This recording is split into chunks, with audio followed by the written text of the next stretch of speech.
Este una dintre cele 5 perle ale Bucovinei, care sunt toate recunoscute prin frescă.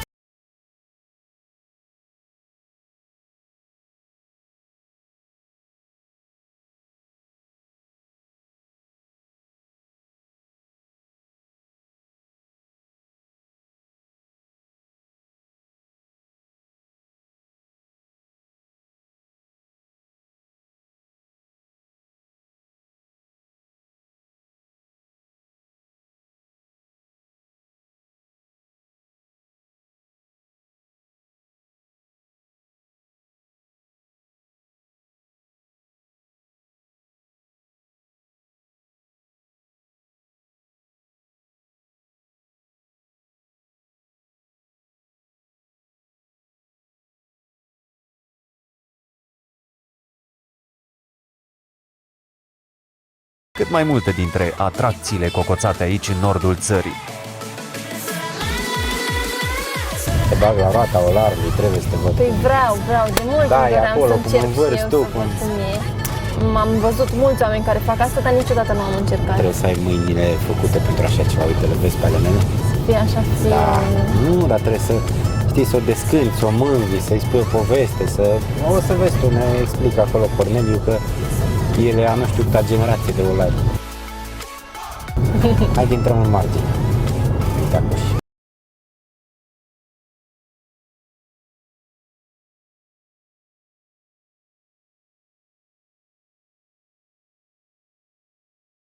Aș vrea o oală de sarmale, știi? Ei, vrei oale? Și mă mulțumesc cu ea și fără sarmale, adică... Sarmale dacă vrei... Ciorbă rădăuțeană, burtă, legume... Lasă că mâncăm ciorbă rădăuțeană mai târziu. Sarmale dacă vrei, cred că găsești aici. Am și-a făcut și o cărciumioară unde fac de mâncare în vasele lor de lut. E bine rău. Uite niște haine acolo. Deci fii atentă, până și cățelul bea apă dintr-o vas de lut. Vas de lut. Da, uite haine aici.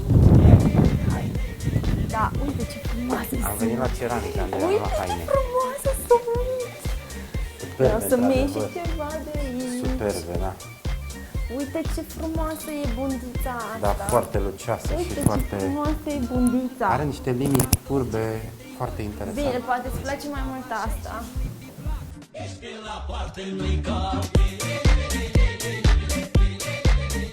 Ceramica neagră de Marginea a scris istorie încă din cele mai vechi timpuri. E o bucurie că roata olarilor continuă să se învârtă și astăzi. Corneliu Magopăț e însă unul dintre puținii care mai fac din olărit un mod de viață.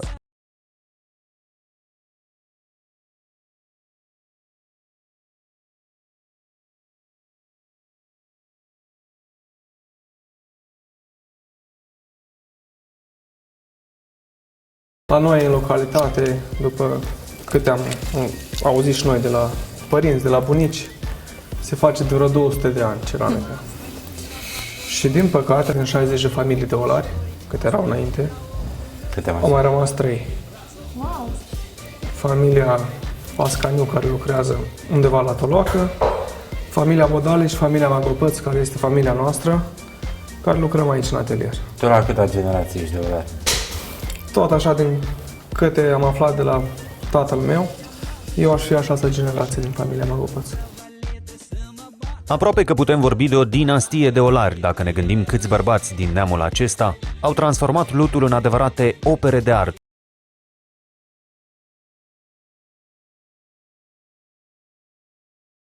Dacă noi tinerii nu lucrăm ceea ce am învățat de mici, dacă nu continuăm să facem meseria care au practicat-o și o practică părinții, ușor, ușor cred eu că se pierde. E ca o datorie, ca o moștenire de care trebuie să ai grijă cumva.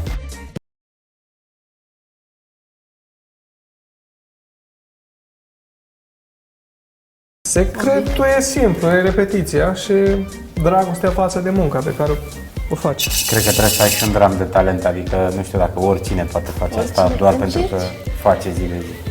Eu o să vă pun și pe dumneavoastră la muncă, Da, mai târziu. Eu am mai fost la Și mă Corezu, am mai lucrat la Nu zic roată, nu, o lăsat chiar și sunt pe ea să curioasă, încerce. că n-am mai- Îți dai seama câți oameni au mâncat o sarmale într-o oală de pământ de margine făcută de mâinile lui Cornel? Eu aș vrea să mănânc dintr-una făcută din mâinile mele, așa cum o ieși, nu știu. Ar putea să... Mai strâmbă, mai dreaptă.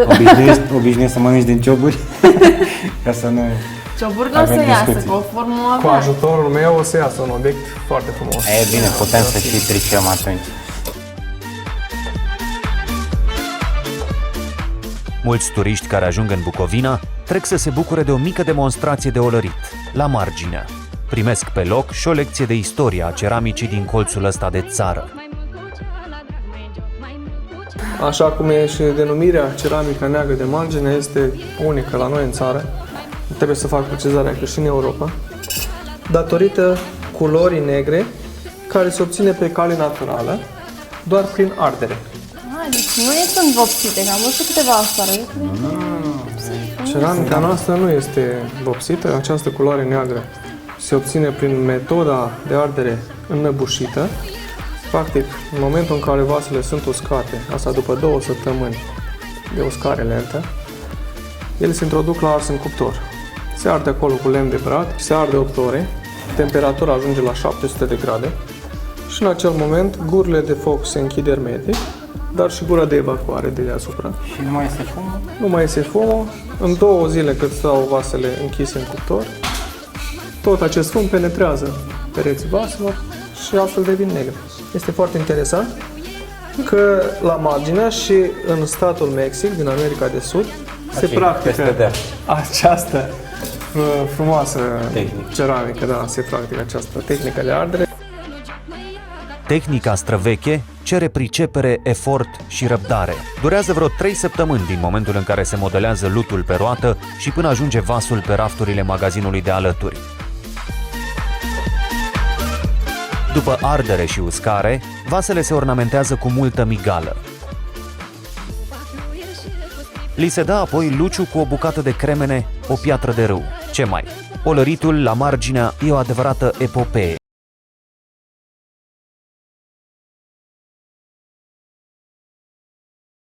Ca la mașină, da? Accelerăm, apăsăm pedala, accelerează. Dăm înapoi pedala în sens invers, se încetinește viteza până se oprește roata, da? Da. Accelerăm puțin. Așa. Se ia o bucată de lut, dar asta este prea mare. Pentru un începător trebuie o bucată mai mică. Și presupun că este începătoare, nu? Da, nu mi-am amintesc să fi făcut vreodată olărit, dar cine știe, m-am zis. Se ia bucata de argilă în mână, Altă viață. se trântește pe centru. mijloc. La un Putere. pic cu Mai putere. Adică și asta contează? Păi da, că trebuie să lipească de roată. Luăm apă, îmmuiem mâna în apă și centrăm. A centra înseamnă strânge bucata de lut, așa, în mâini, până este exact pe centru. Ce bucurie pe Andreea să primească șorțul și să-și probeze priceperea sub ochii meșterului în atelier. Apăsăm. Cum ți se pare? Interesant, dar greu. Așa se câștigă o pâine la noi în atelier. Greu. Deci Pare mai, părea și e o treabă mai grea. Olăritul este o meserie mai dificilă. Ușor, ușor. Nu mai apăsăm așa tare. Acum ridicăm mâinile în sus. Până se obține un castronel, ușor. Acum lăsăm mâna asta. Punem în interior și din exterior, așa. O netezim, da? Ușor, ușor. Să nu și Accelerăm. Știi ce vrea să facă ea? O farfurie zburătoare. Chiar mi se părea foarte simplu să faci chestiile alea din mâini. Am zis că ce-o fi atât de greu, dar când am pus mâna, am luat mâinile, razna pe acolo, era să distrug materialul. Și gata castronelul. O să scriem pe el. Deci să știm că e Andrei. Da. Să semneze. Păi să nu cumva. Oricum, nu l-ar fi putut confunda cu vasele astea minunate pe care le faci tu. Haide să te iau în brațe.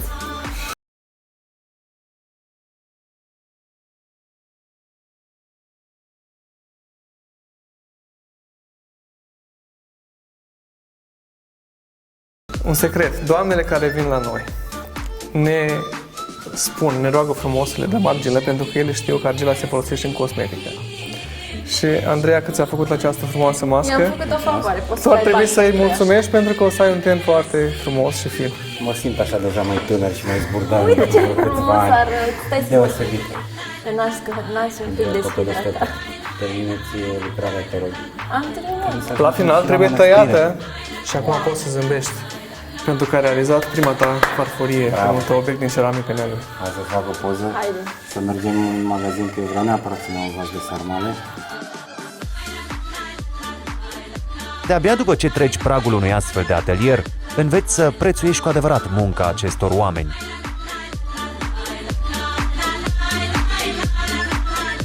Bravo, Andrei. Dată bun. Mă bucur că ați trecut și pe la atelierul nostru și Și acum pe Știi cum se voi. zice, dar la o piatră în gură. Aici, practic, am luat un pic de lut, l-am gustat, l-am mirosit și am povestit cu tine și am aflat așa, în linii mari, în O să câteva am niște cuvinte, mâini hidratate. povestea ceramicii de margine. castronul o să-l primiți gata ars la La următoarea vizită. următoarea vizită, sigur că da. Uite, vă un aștept. motiv bun să ne întoarcem în București. Dar vreau să vin.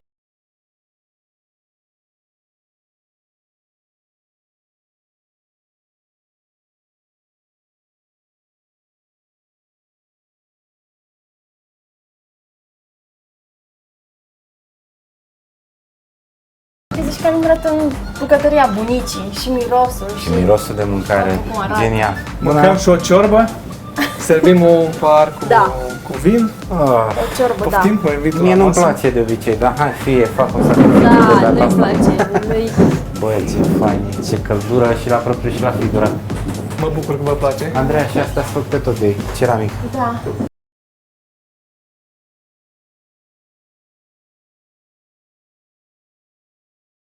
Căsuța tradițională care adăpostește astăzi acest cochet restaurant a fost cândva atelierul bunicului Magopăț, iar Corneliu s-a gândit că ar fi frumos să ducă povestea acestuia mai departe. La bordeiul șel din vale mi-au mâncat fetile banii. La bordeiul șel din vale. Ce mi se pare tare că nu e doar un magazin la stradă care vinde ceramică. Exact. Este și acest restaurant frumos. Adică poți să vii odată să-ți cumperi ceva, poți să te duci și să îi vezi cum lucrează în atelier și ulterior să vii și să te bucuri de O ciorbă, uite, ca noi. ciorbă. Eu Da, am și muncit, ciorbă, o merit. O merit, adevărat. Ai pământ sub unghii? Am. Să rămână. Sper să vă placă. Mulțumesc. Băi, ce drăgălași Vai, da, sunt. uite, și vasele sunt. Păi da, în de cer. vas. Deci să zicem că nu ți-ar fi foame sau că bine. nu ți-ar fi poftă, ce bine. tot o mănânci de dragul Pofta farfuriei. vine în momentul în care Mâncând, nu? se vede. Ce bine arată. Foarte Să drăguț. gust.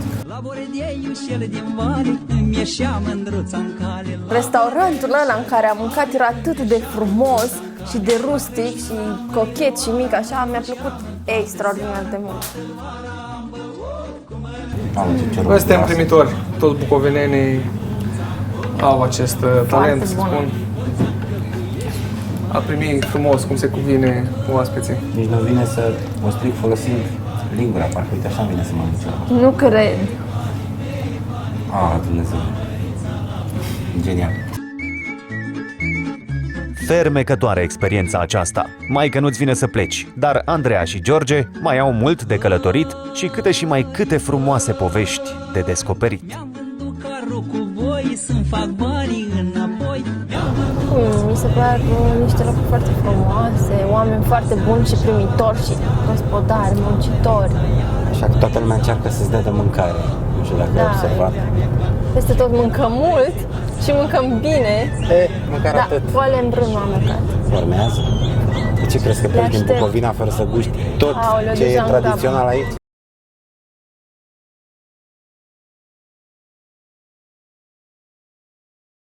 E frumos, nu e nici foarte frig măcar. Și ce mi-aș dori Îmi cândva? permit și eu să mă mai îmbrac așa cu straile astea. Da, până una alta. fain că totuși te porți în straile cumva tradiționale din zona mea. ta.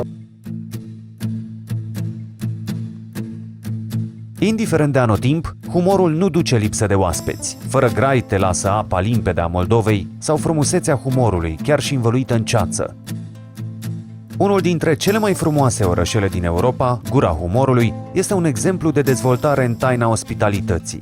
La poalele crestelor domoale ale obcinelor Bucovinei, oamenii parcă au sfințit și ei locul.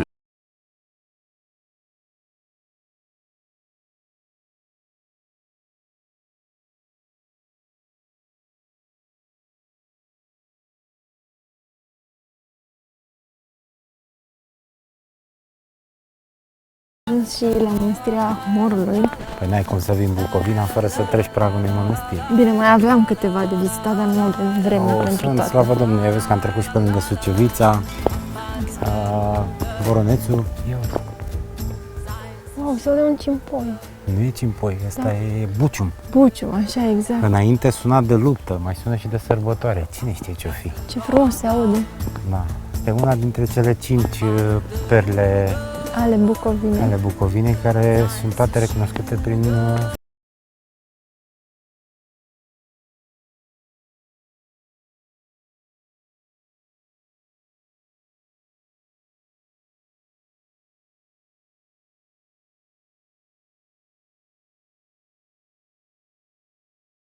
la Sucevița e verde, Da. la Moldovița e galben, Galben. iar Arbore am văzut-o, dar nu mi-amintesc dacă avea o culoare predominantă neapărat.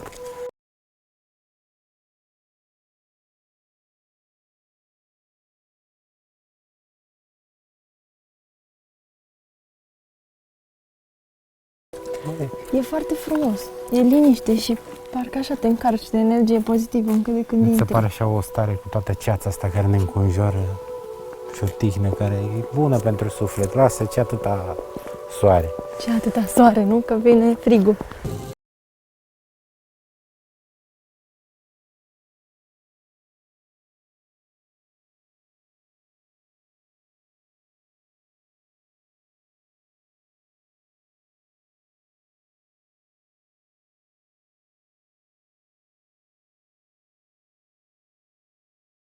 Putem vedea niște valori inestimabile. De ce meritul strămoșilor noștri? Pictorul Tuma de Suceava pictează, îi se spunea mutul pentru că pictează cu multă asceză, pe nemâncate și fără să vorbească. De aceea și valoarea picturii este corespunzătoare.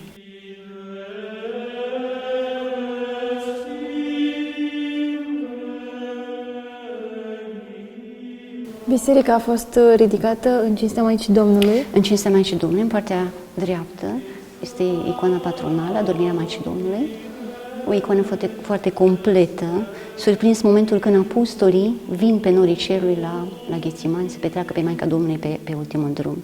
Iconostasul este foarte, foarte valoros. O sculptură în lemn de Tisa, polită cu aur și argint, din 1590. Două icoane laterale sunt din secolul XV.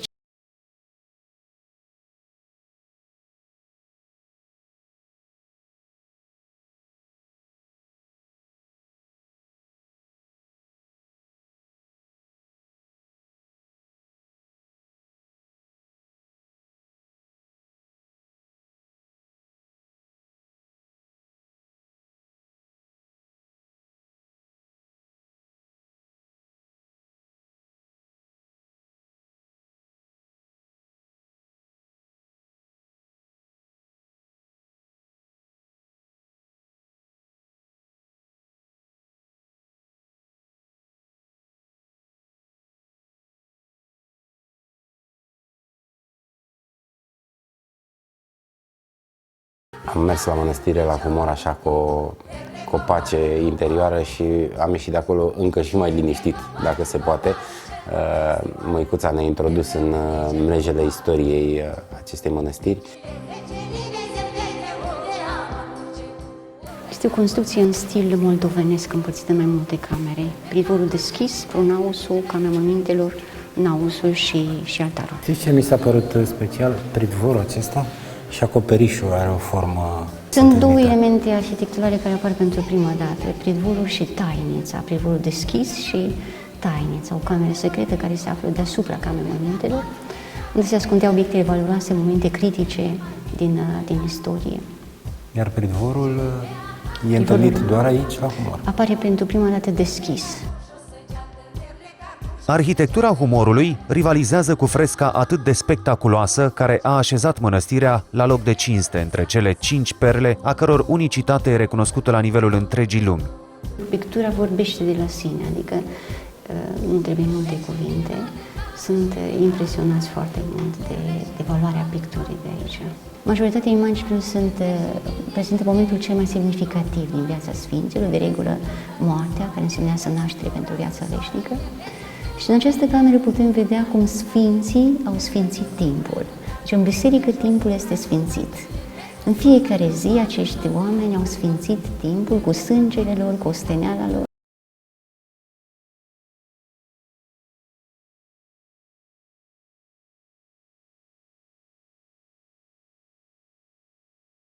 Noi căutăm în lumea aceasta ceva ce nu este din lumea aceasta.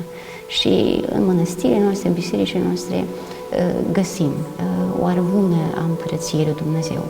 Sănătate și bucurie să aveți. Doamne ajută! Doamne ajută!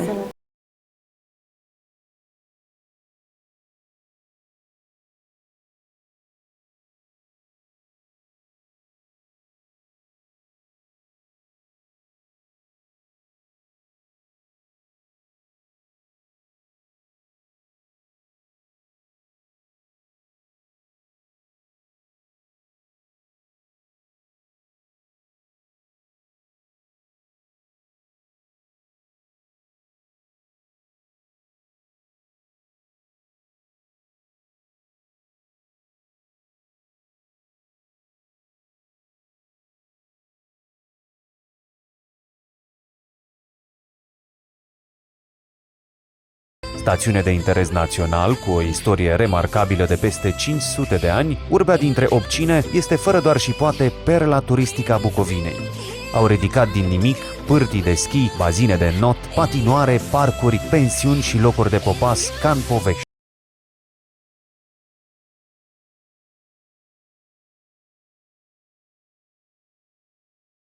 George și Andreea se bucură și ei de primirea călduroasă a humorenilor la unul dintre cele mai vestite hanuri din zonă. Hai, Lucica, că murim. Aici avem un cabanos. De când așteptam să ajungem la voi. Așteptăm cu drag. Mie cartofi știu Vremea asta așa tomnatică, târzie spre iarnă și îți face poftă de mâncare, ceața și mirosul ăla de fum de prin umor de peste tot. Eu sunt exemplu viu a bucatelor fără colesterol din Bucovina, așa că, stimați oaspeți, veniți la Gura Humorului, dar nu-i neapărat să stați foarte mult, că o să ajungeți ca mine. Numai așa în fugă, de la Hanu îi faci un popas, de fapt. Așa Eu este. de când sunt aici mănânc în continuu, deci... Foarte bine. Și de fiecare dată există alte preparate. La cotul Buhii, cum îi spun bucovinenii, se mănâncă strașnic. Bucătăria tradițională are aici locul ei de cinste. Sunt așa, și trebuie mâncate cu mâna. Sunt calde. Acum scoatem la fumătoare. Asta ce curnați? Cârnați de porc, făcut de casă, Să vedeți natural. seama și cum lucește de la unsoarea aia, ferească. Asta vă țin așa roșii în obraj și cu spirit... Asta ne ajută să trecem peste iernile foarte grele care sunt aici. Și poate ne păstrează spiritul tânăr cumva. tânăr.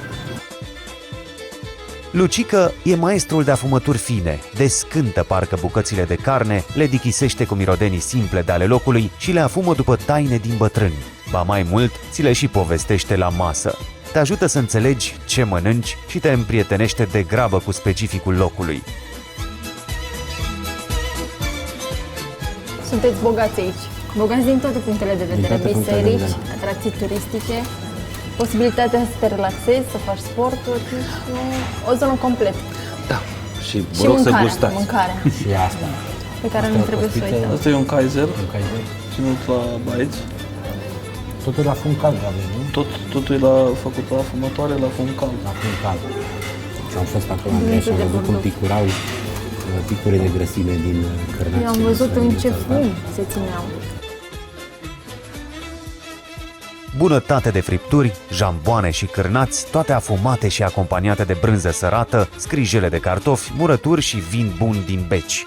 Întregul tablou e spre deliciul pofticioșilor, care știu că Bucovina este inima bucatelor de poveste. Musafir de profesie, dacă aveți nevoie și faceți E angajări. un la job moment care dat, m-ar interesa și Vă luăm cu noi, să știți. Unde ați putea veni? La Andreea, la Zărnești? La Zărnești, la Buzău, la mine la Buzău, da? Deocamdată avem așa locurile stabilite. Facem o Nu plătire. avem pastramă atât de bună ca dumneavoastră, poate e mai bună, dar pleșcoii rămân pleșcoi.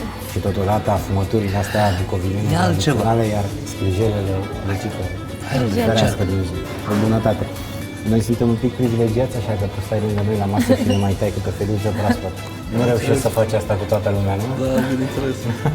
Pentru că ai treaba acolo jos. Sunt produse de casă, naturale, fără conservanți, fără coloranți. Fără euri, numai Fără cu euri. G-uri, H-uri și I-uri, adică gura umorului iubește-l. Acest pământ a fost binecuvântat cu hrană pentru suflet și trup, dar și cu oameni care să merite toate acestea. Una din condițiile de supraviețuire aici este să zâmbească tot timpul. Excepție fac mormântările acolo unde nu prea zâmbim, dar în rest, în momentul în care ești trist, e posibil ca un localnic să vină și să-ți dea ceva de băut ca să te învesenească sau să vadă ce ai cu el. Marius Ursaciuc e omul care sfințește locul. Bucovinean cu inimă mare, umor hâtru și minte sclipitoare, a reușit să repună gura humorului pe harta turismului românesc.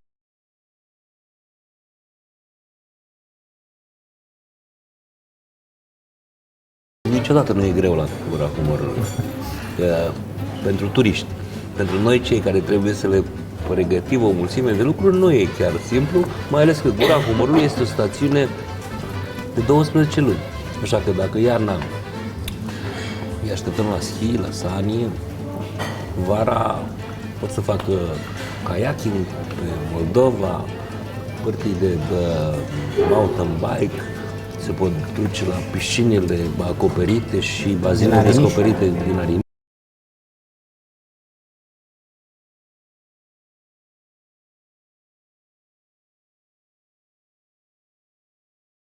Mie mi se pare fabulos că orașul ăsta, stațiune, care are, nu știu, vreo 13.000 de locuitori, turiștii triplează numărul de locuitori, dacă stăm să ne gândim câte lucruri pot să faci aici. Acum noi, bine, n-am prins zăpadă, dar în general părtia e super populată, patinoarul plin, la bazin de asemenea.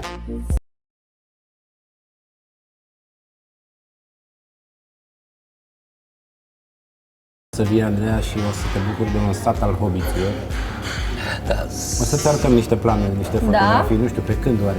Păi, în primăvară cred că o să se bucure toată lumea despre niște lucruri altfel. Un parc al hobiților, în care sunt căsuțe sub pământ, e dedicat copiilor și familiilor cu copii, un castel în care în fiecare turn e un alt sistem de joacă, un labirint verde și foarte multe piste de biciclete separate de aleile pietonale, o zonă în care îi rugăm pe toți, calcă pe iarbă, Da. e o singură ale. Calcă pe iarbă, bucură-te de ea. Cine ajunge aici are ce face, indiferent de anotimp.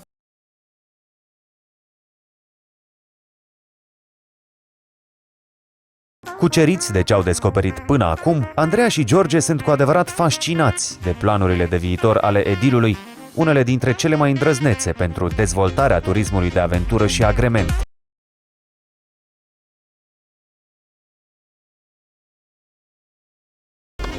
Apele nu puține care sunt aici sunt ape repezi. Pentru kayaking, nu pentru hidrobiciclete, pentru bar. Și atunci hai să facem niște lacuri. Pentru că nu erau eligibile, am făcut o fântână arteziană. O fântână arteziană de 2870 de metri pătrați de luce de apă. Da, e altfel, e spirală, există jeturi de apă de 35 de metri înălțime. Ideea este să nu repezi greșelile trecutului și să faci altele. Doamne ajută!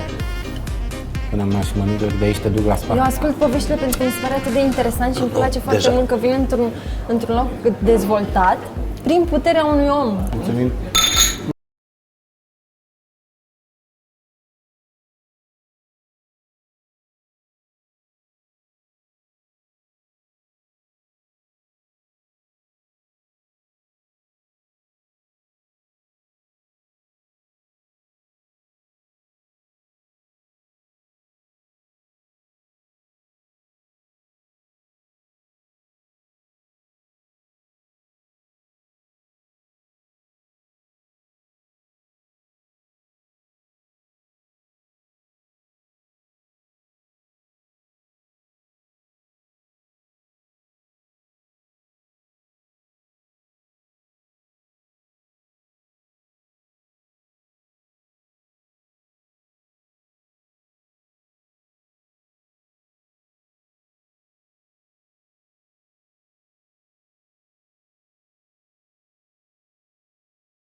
Te așteptai să găsești așa ceva în Bucovina? Nu, îmi place mult. La ce credeai că ești?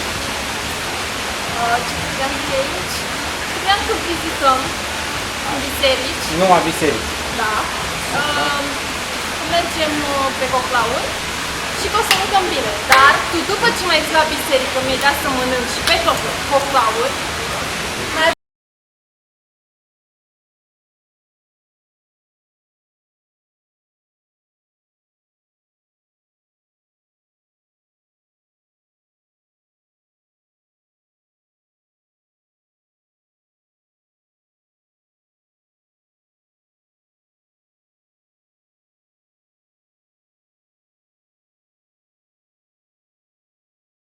Să te bucuri de momentul tău de răsfăț și relaxare, că știam că îți dorești asta.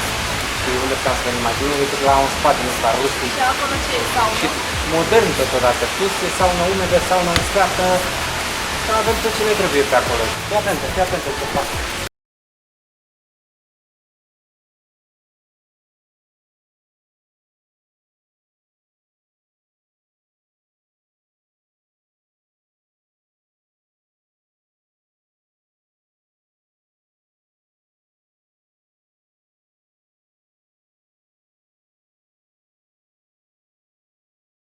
M-am munduit pe acolo ca o sirenă, așa era lumea mea. Îmi place foarte mult apa și a fost perfect locul ăla. Îi mulțumesc mult toate.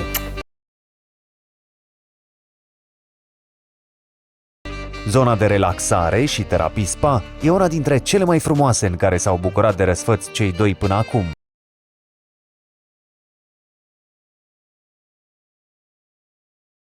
Aproape că nu mai contează că nu a nins încă. La humor găsești întotdeauna ceva interesant de făcut. La liniștea serii nu e nimic altceva ce ți-ai putea dori.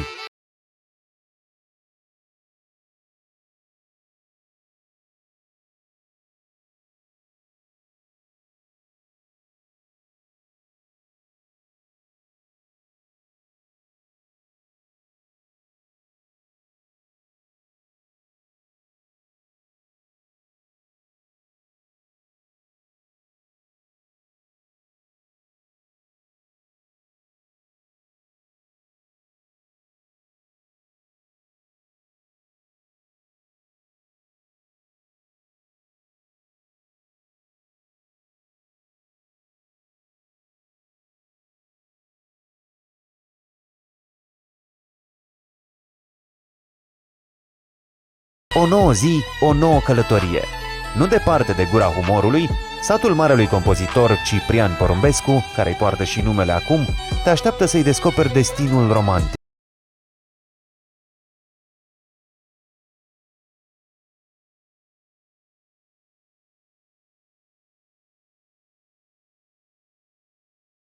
Aici e muzeu. Și la biserică sunt înmormântați tot satul ăsta îi poartă amprenta. Îi poartă numele. Tu îți iubești țara, fată? Normal, nu vezi? Uite, sunt îmbrăcate mereu în haine straie tradiționale. Te întreb pentru că Ciprian Porumbescu cred că e unul dintre cele mai bune exemple de patriotism și dragoste de țară. Gândește-te că oricât a umblat, pe unde a fost, prin Austria, prin Italia, prin București, niciodată nu s-a simțit mai lipit așa de un loc decât de satul lui Nicăieri natal. n-am fost ca acasă.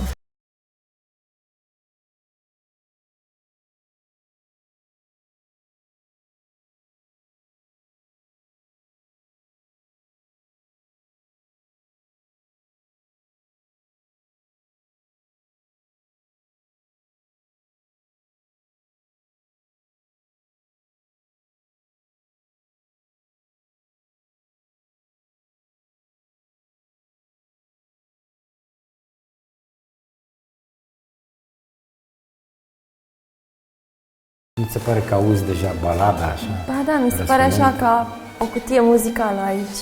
Ți-am zis că tot satul ăsta îi poartă amprenta și nu degeaba, cu siguranță că... Prin harul său și cu vioara lui fermecată, geniul bucovinean ne-a lăsat moștenire o veritabilă zestre culturală. Trist a fost că a trăit puțin, dar a compus foarte mult. și a lăsat în urmă. Foarte Trist a mult. fost și povestea lui de dragoste neîmplinită Uite că o avem aici. cu Berta. Exact. Numai ea singură îmi poate da puterea și curajul de a răbda mai departe și de a duce munca începută la bun sfârșit. Cât de rău îmi pare că nu pot sta față în față cu acela căruia toată viața mea aș dori să-i fiu cu inima deschisă. Iubirea mea pentru dânsul mi-e așa de sfântă ca și credința mea. Superb. Toată viața lui, chit că a fost scurtă, A fost intensă, nu? intensă, Dumnezeu. Uite, a Cred că făcut deja parte avem aici. dintr-o societate academică Uite ce scrie acolo. În cadrul societății arboroasă, da. Ciprian era totul și pretutindeni. Tatălui cred că a fost preot. Și pentru el, în primul rând, credința și, în al doilea rând, A și studiat. dragostea de țară. A făcut și el seminarul. Cred că seminarul l-a făcut la Cernăuți și conservatorul mai târziu, Dar nu în România. dar nu în România, probabil pe la Viena. Da.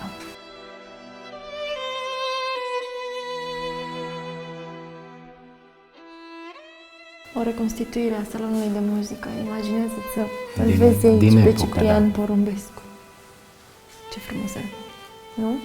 Pentru el, cred că de mare însemnătate a fost momentul în care a cântat la vreo 400 de ani de la sfințirea mănăstirii Purta și în fața unei mulțimi care pe vremea aia chiar sorbea așa, cum să zic, Muzica și muzica arta. asta și dragostea de țară. Și că ar fi coborât de pe scenă și ar fi zis tatălui lui așa plin de emoție și mândru: tată, simt că am cântat Dacii întregi. Da. Cine nu mai simte asta? Ciprian Porumbescu a scris una dintre cele mai importante pagini de istorie a muzicii românești. Dar uite ce frumos scrie aici. Inima lui Ciprian bate ultimele măsuri. Lăsând lumii prin care a trecut tot ce a avut mai bun în ea, muzica. În car cu boi, pe pat de fân, a fost dus încet, legănat, pe drumul ce coboară de la casa părintească. Să vezi de aproape husa viorii lui Ciprian, bagheta de dirijor pe care a folosit-o la premiera Crai Nou de la Brașov, sunt lucruri pe care le porți în amintire.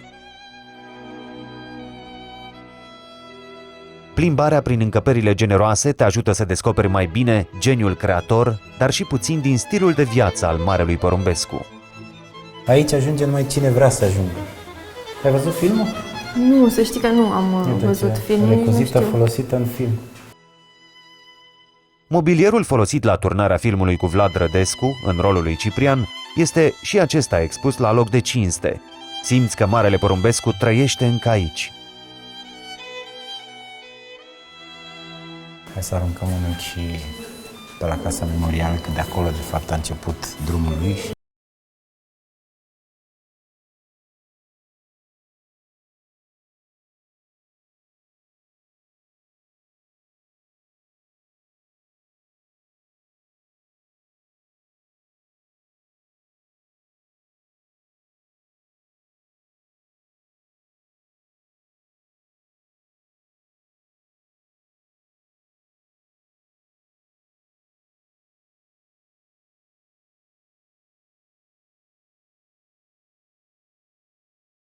Dar ce drăguțit. Mamă, cu aerul ăsta vreau să mă îmbăt. Îl trag așa pe tot în plămâni și îl duc cu mine. Uite, pianul ăsta cred că i-a aparținut Îi scrie acolo. pianul Mărioarei, da, Mărioara era sora lui Ciprian. Dar vezi ce scrie la intrare, că Casa era atât de părintească. strâns legată de casa părintească încât îi venea să poarte pe el peste tot. E un sentiment aparte, acesta pe care îl găsesc ai noștri călători aici, la muzeu, dar și la Casa Memorială. Ia fi atentă, că noi suntem acum în ce era o anexă, anexă. pe timpuri, adică bucătărioara, care e încăperea cealaltă, holul și camera asta, unde tatălui, care era preot, ajuta țăranii vremii, sătenii, să scrie, să facă diligențe și tot felul, că n-avea lumea carte pe atunci. Deci asta e tot ce a mai rămas. Casa mare era pe undeva chiar pe acolo, da, uite pe unde e livada aia acum. Și totuși, uite și asta cum arată, știi, pentru o casă mică. Deci era o familie stărită, familie de preoți. Da, evident, pentru vremurile alea.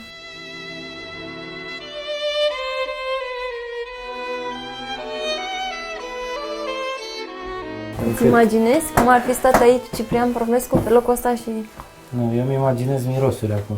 Îmi imaginez mirosul pâinii de aici, din cuptor, din rolă. Îmi imaginez probabil o scrijea de cartofi pe plită, un Mâncarea. cu Nu-ți lapte, imaginezi cum ar pozan fi. năcrit așa undeva în Nu-ți buza imaginezi cuptorului. cum ar fi intrat Ciprian Porumbescu și ți Nu, cânta ceva sau... nu cred că obișnuia. Probabil Da. asta se întâmpla mult mai târziu. Gândește-te că a fost doar în perioada copilăriei aici. Aceasta este o destinație pentru suflet, așa că rămânem peste noapte în sat, nu departe de lumea de bazma compozitorului.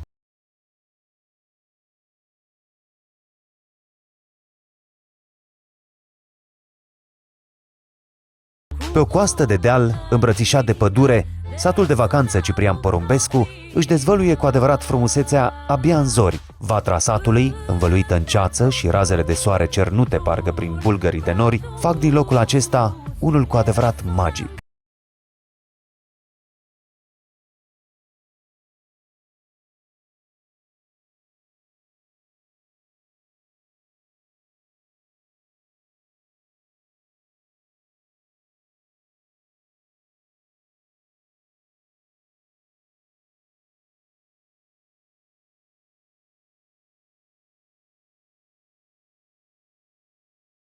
Hai, vii și tu să faci puțină mișcare.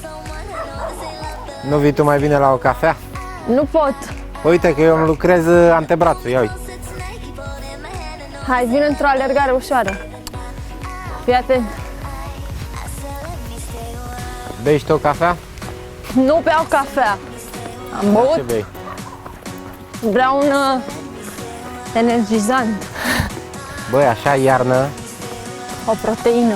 jur, uite ce vreme, incredibil. Oh, deci am... Îmi venea să ies în tricou, dar am zis că totuși Wow, deci îmi nu mai pun ceva pot. pe mine. Am făcut puțin mișcare, să știi. Ai dat și tu o tură pe aici, ai văzut că bănuțele astea? Parcul, zici că e un parc, frate, uite-te că la fiecare în parte sunt arbuști, sunt bolovani. Dar mi-a plăcut rotiți. foarte mult peisajul de aici, Genial. motiv pentru care am vrut să fac puțin mișcare. Uite, acolo am fost noi ieri, în sat, la Ciprian Porumbescu. Da? Și dincolo, un pic peste deal, e Corlata. Știi cine e din Corlata? Nu. Florin Piersic. Eu vreau să mă bucur de o cafea, uite, să mă mângâie soarele ăsta pe spinare, așa. Ăsta e unul dintre locurile alea în care ți-am promis că te duc și de care îmi prăștie lumea, din păcate. Da. Ciprian Porumbescu, auzise de zona asta? Nu știam că se numește și satul lui așa și sunt câțiva ani de când i-au dat numele. Nu prea s-au zgârcit oamenii ăștia la geamuri. În jumătate din casă e numai geamuri. Păi da, așa e bine. De fapt, asta e, Pentru ce priveliște e aici, ar fi păcat să... asta e cu toată geamuri frumusețea mici. aici.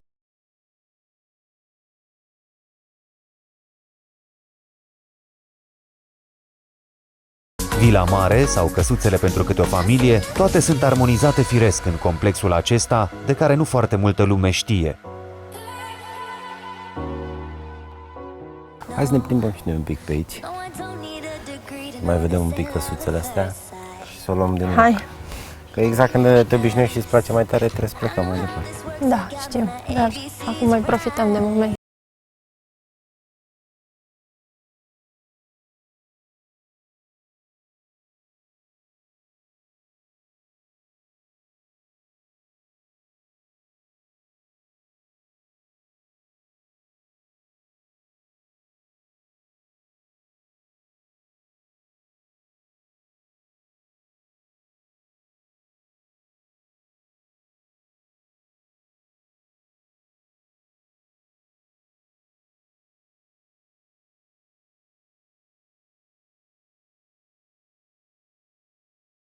Fie că vii pe calea aerului, ori pe drum, ca ai noștri, important e să o faci măcar o dată în viață. Vei pleca înapoi spre casă cu amintiri înșirate ca notele pe portativ. Acestea îți vor răsuna în urechi mult timp, precum celebrele acorduri ale baladei.